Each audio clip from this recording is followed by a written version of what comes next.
Si je vous demande une technique de nen qui serait capable de tuer Meruem, vous pensez à quoi? Un énorme Big Bang Impact d'Uvogin qui pulvérise tout sur son passage, un éclair de Killua en Godspeed quasiment impossible à éviter,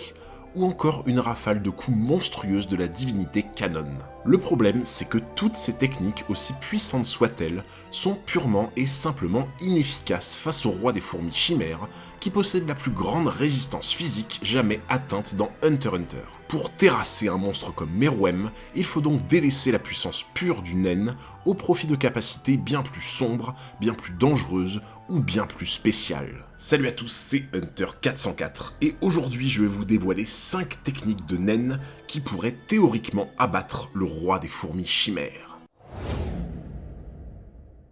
Avant toute chose, je tiens à préciser que dans cette vidéo, on va uniquement parler de techniques de combat qui pourraient éventuellement tuer Meruem. On ne va pas du tout prendre en compte l'aspect de niveau de chacun des personnages, étant donné que personne ne peut vaincre Meruem en 1v1. On va donc rester dans un aspect purement théorique, en se disant, est-ce que cette technique-là, elle pourrait avoir davantage d'impact sur la potentielle mort du roi? Voici donc 5 techniques de nen qui, à mon avis, pourraient outrepasser la surpuissance physique du roi des fourmis chimères. Aucun personnage qui n'accentue son nen autour des capacités physiques n'est en mesure de vaincre Meruem. C'est un fait, et ça a été démontré dans le manga et l'anime par le match Netero contre Meruem, étant donné que Netero représente ce qui se fait de mieux en termes du nen du renforcement, c'est un peu le big boss de ce nen, de cette catégorie, et au final quand on voit qu'il n'a même pas pu égratigner la peau dure comme l'acier de Meruem, clairement ça laisse songeur, et on se dit, tous les personnages aussi puissants qu'ils soient, que ce soit Uvogin, que ce soit Castro, que ce soit Wing, que ce soit Nobunaga, au final, ils seraient encore plus impuissants. Mais là où ces données ne sont pas à 100% exactes, c'est qu'il y a 2 personnages qui vont, entre guillemets, outrepasser cette règle. Je pense qu'absolument tout le monde a pensé au premier, il s'agit de Gon adulte, tout simplement parce qu'on a entendu Pitou dire, quand elle a vu sa véritable puissance, qu'il serait potentiellement en mesure de pouvoir vaincre le roi ou tout au moins l'égaler. Et quand on voit la patate de forain que Gon adulte a pu mettre à Pitou, on se dit au final c'est lui, la vraie quintessence ultime, le niveau maximal du nen du renforcement, et clairement quand on imagine Meruem qui se prendrait cette même patate,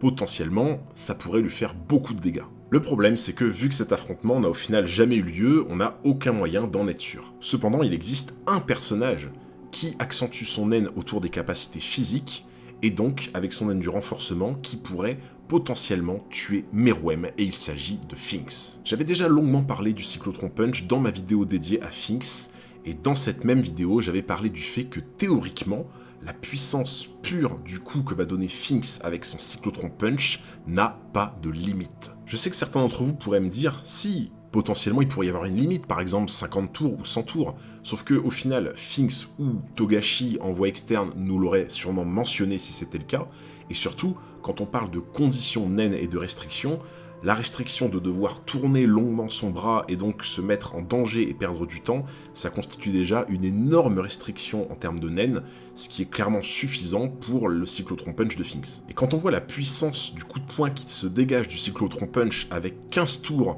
dans la saga des Chimera Ant, on se dit mais imaginez un petit peu ce que Finks pourrait détruire avec son poing s'il faisait peut-être 100 tours, 50 tours, ou même 1000 tours. En fait, la facette ultra intéressante du nen de Finks, c'est que contrairement à Uvogin, qui lui a un coup à l'impact qui est assez rapide, mais qui a une puissance entre guillemets limitée à son aura, c'est-à-dire à peu près 20 mètres de diamètre, Finks, au final, ça va être beaucoup plus dangereux d'utiliser, beaucoup plus long. Par contre, ce n'est pas limité à sa propre aura. En d'autres termes, le coup de poing de Finks ne va pas dépendre de sa quantité d'aura, à savoir que s'il tourne, mettons, 100 000 tours, il pourra dégager une puissance à l'impact qui va complètement dépasser la puissance globale que normalement il pourrait atteindre. Et dans le cas où on voudrait abattre Meruem avec cette technique, il faudrait un dispositif qui puisse agencer cette technique de sorte à ce que Finks ne soit pas mis en danger et qu'il puisse se mettre à n'importe quel endroit, à n'importe quel moment, et pour ça, une combinaison avec le tunnel de téléportation de Nov serait absolument parfait. Finks pourrait se déplacer avec Nov à travers les tunnels pour au final se replacer en cas d'une attaque, et potentiellement même se téléporter au moment où son bras finit de tourner pour délivrer un coup de poing d'une puissance phénoménale. C'est assez amusant que j'ai parlé de Nov en combinaison avec Finks juste avant, étant donné qu'il s'agit maintenant de ce personnage dont on va parler. Même si Nov a dû se retirer de l'attaque du palais étant donné qu'il a pris de plein fouet l'aura de Pytho sans lui-même se protéger du naine, il n'empêche que ces deux capacités qu'il possède sont extrêmement intéressantes. Pour la première, j'ai encore quelques doutes sur le fait qu'elle puisse véritablement avoir autant d'impact sur Meruem, mais étant donné que le narrateur nous explique que son hide and seek, donc son espèce de dimension un peu étrange, permet de piéger quelqu'un à l'intérieur et qu'il ne peut sortir de là que en utilisant une clé dont Nov a uniquement la charge, on se dit, si on laisse Meruem rentrer dedans et qu'on le laisse pourrir dedans, il n'a aucun moyen théoriquement de sortir. On va quand même partir du principe que Meruem ne se laisserait pas enfermer dans cette zone ou qu'il réussirait à en sortir, et c'est là où la deuxième capacité de Nov devient encore plus intéressante. Car sa capacité Scream consiste en une sorte de tube de vide dans lequel toute chose qui va passer à l'intérieur va tout simplement se dissoudre dans le néant. Et ce qui est vraiment intéressant avec cette technique, c'est qu'au final, elle ne va pas dépendre de la puissance ou de la résistance physique de l'adversaire, étant donné que, aussi résistant que Meruem puisse être, si par exemple son bras passe dans cette zone, son bras va tout simplement se dissoudre et disparaître dans le néant. Cela revient à dire que, théoriquement, avec cette technique, Nov pourrait tuer Meruem s'il arrive à utiliser cette espèce de tube de vide sur une partie vitale du roi des fourmis chimères pour le tuer. Le problème, c'est que Nov devrait prendre le risque de s'approcher extrêmement près du roi des fourmis chimères, étant donné que sa zone de tube de vide est très courte et se limite à l'espace qu'il y a entre ses deux mains. Un plan concret qui serait extrêmement intéressant serait exactement le même que celui de Méléoron et Knuckle dans le palais du roi, où au final on remplacerait juste Knuckle par Nov, qui, au moment de s'approcher du roi, utiliserait cette technique sur son cou ou sa tête. On a vu une technique qui peut théoriquement utiliser une puissance illimitée, on a vu une technique qui va passer par le vide et le néant pour broyer la matière, et bien maintenant on va voir une technique de naine qui va passer par la thermodynamique. Ouais, je sais, dit comme ça veut rien dire. Cette technique nous vient à nouveau d'un membre de la brigade fantôme, elle s'appelle Rising Sun et elle provient de Phaetan Portor. Le combat de Phaetan contre Zazan a été très instructif car il a permis de mettre encore une fois en évidence que le corps des fourmis chimères, c'est littéralement de l'acier, il est indestructible, et même Phaetan, quand il a utilisé le Ko sur son sabre, à savoir concentrer absolument toute son aura dans la pointe, son sabre a cassé, il n'a même pas pu percer la cuirasse. Et à ce moment-là, quand Phaetan s'est rendu compte que la puissance physique pure de ses coups ou de son haine ne pouvait pas suffire à blesser mortellement Zazan, qui au final, on le rappelle, est beaucoup moins puissante que Meruem, il est passé par une autre méthode, à savoir la chaleur. Là où la puissance physique du naine est totalement vouée à l'échec, le Rising Sun de Phaetan va passer au travers de toutes les résistances abusives du corps des Chimera Ant. Si vous vous rappelez bien de Pokémon, vous vous souvenez que le type insecte était extrêmement faible face au type feu, et le type acier également était faible face au type feu. Et de manière générale, les exosquelettes qu'on peut retrouver sur les insectes les rendent extrêmement résistants physiquement, le moindre choc ça leur fait absolument rien, et au final, c'est la raison pour laquelle Phaetan va passer par la chaleur, par les flammes, étant donné que c'est quelque chose qui va littéralement passer au travers des défenses impénétrables. Cette technique pourrait éventuellement abattre Meruem, étant donné que, malgré son immense résistance physique et une couverture et une protection de naine, il ne pourrait rien faire contre une chaleur écrasante. Cependant, il faut quand même se rappeler que les dégâts qu'avait pris Phaetan face à Zazan pour créer un Rising Sun suffisamment chaud pour qu'elle puisse cramer sur place, les dégâts qu'il avait pris étaient déjà suffisamment énormes, alors imaginez un petit peu à quel point Phaetan devrait s'endommager lui-même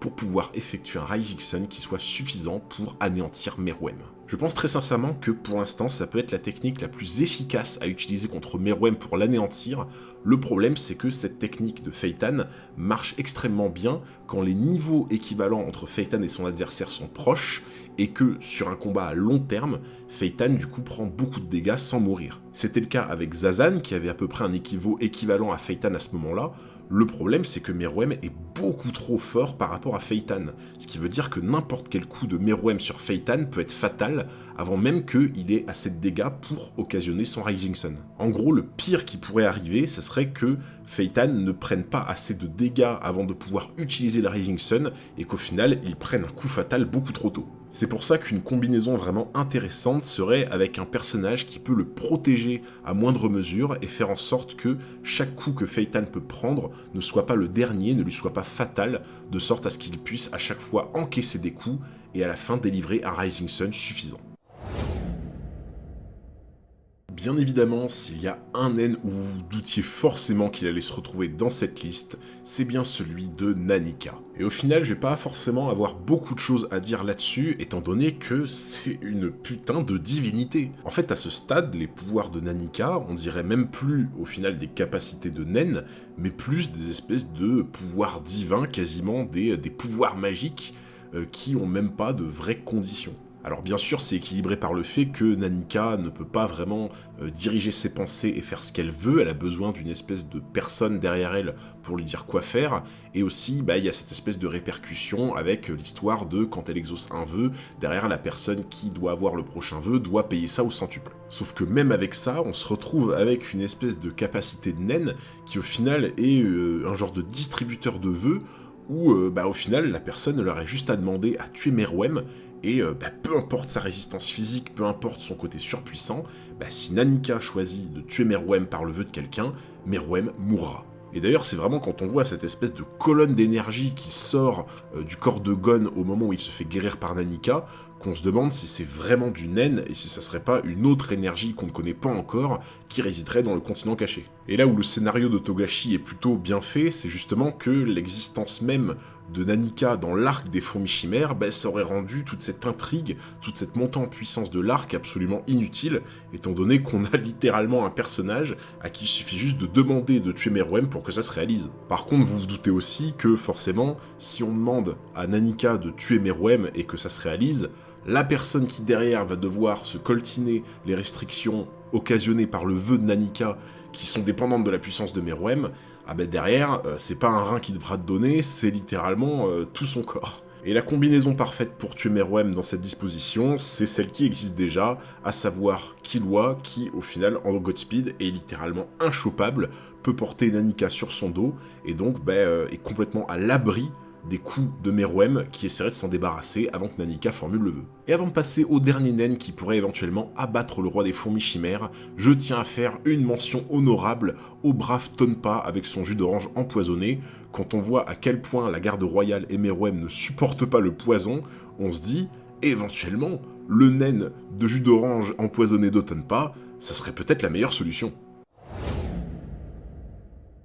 Pour ce dernier naine qui serait en mesure d'anéantir le roi des fourmis chimères, j'ai au final regroupé deux naines dans un seul, dans le sens où ce sont deux naines que l'on retrouve dans la partie des scans, donc du manga de Hunter x Hunter, ce qui se passe un peu plus actuellement dans l'intrigue. L'autre raison de pourquoi je les ai regroupés justement sous un seul et même naine, c'est parce que ce sont deux personnages qui sont issus de la même famille, à savoir qui sont les descendants du roi Oikoro, qui organise l'espèce de grande chasse vers le continent caché dans le Black Whale. Le premier de ces deux descendants est Carmilla, c'est le deuxième prince qui est descendant directement du roi Oikoro, et son naine est extrêmement bizarre et à la fois extrêmement puissant. Il s'agit d'un naine de malédiction post-mortem. Ce naine consiste à faire apparaître une espèce de chat immense au moment où Carmilla reçoit quelque chose de mortel qui fait qu'elle meurt, et ce chat va apparaître et saisir l'ennemi dans ses pattes pour en extraire l'énergie vitale, énergie qui va se matérialiser sous forme de gouttes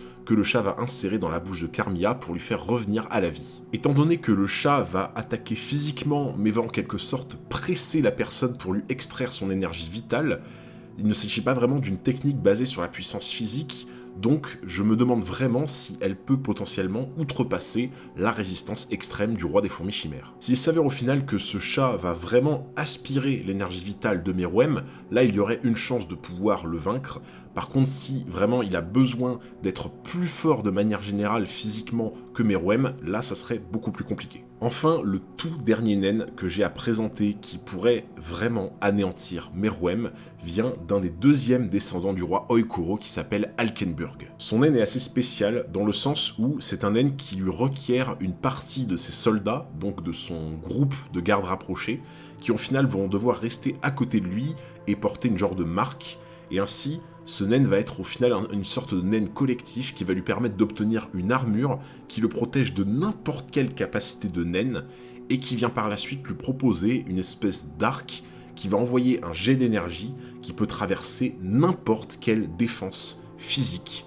ou de naine. En d'autres termes, tant que l'aura d'Alkenburg est englobée de ses subordonnés, cela veut dire qu'il a une défense littéralement impénétrable et que son naine peut lui procurer un arc qui envoie une flèche qui traverse n'importe quelle défense, ce qui donc rend absolument l'attaque fatale pour n'importe quel être, y compris Meruem. Est-ce que vous vous rendez compte qu'on a quand même Togashi qui nous a dit noir sur blanc que cette forme de naine développée par Alkenburg est littéralement la forme de naine la plus puissante qui puisse exister et une forme de naine qui en 1v1 est littéralement invincible. La capacité est un petit peu plus complexe que ça à expliquer, dans le sens où il y a une question aussi de conscience qui est injectée directement de la pensée d'un des subordonnés jusqu'à la cible. C'est un peu compliqué à expliquer dans cette vidéo, je m'occuperai de faire ça dans une vidéo dédiée exclusivement aux naines d'Alkenburg. Ce qui va venir expliquer aussi que cette capacité est l'une des plus puissantes qui existent, que ce soit offensivement et défensivement, c'est que l'un des princes Benjamin estime que l'une des restrictions de ce naine, c'est que Alkenburg doit miser sa vie à chaque tir, à savoir que si son tir échoue, ce qui n'est pas censé arriver, il perdrait la vie immédiatement. Sauf que quand on y réfléchit au final, c'est littéralement la forme de naine la plus parfaite pour affronter en 1v1 un être aussi fort que Meruem, que ça soit pour se protéger défensivement avec une armure de naine impénétrable, ou que ce soit pour tirer une flèche qui ne rate pas sa cible et qui perce toutes les défenses, physiques comme de naine. C'est la fin de cette vidéo, j'espère grave qu'elle vous a plu. Si c'est le cas, n'hésitez pas à lâcher un petit pouce bleu, un commentaire, et surtout à vous abonner à la chaîne pour ne pas louper les futurs épisodes. Merci beaucoup pour votre force, c'était Hunter404, et je vous dis à très bientôt pour un nouveau combat.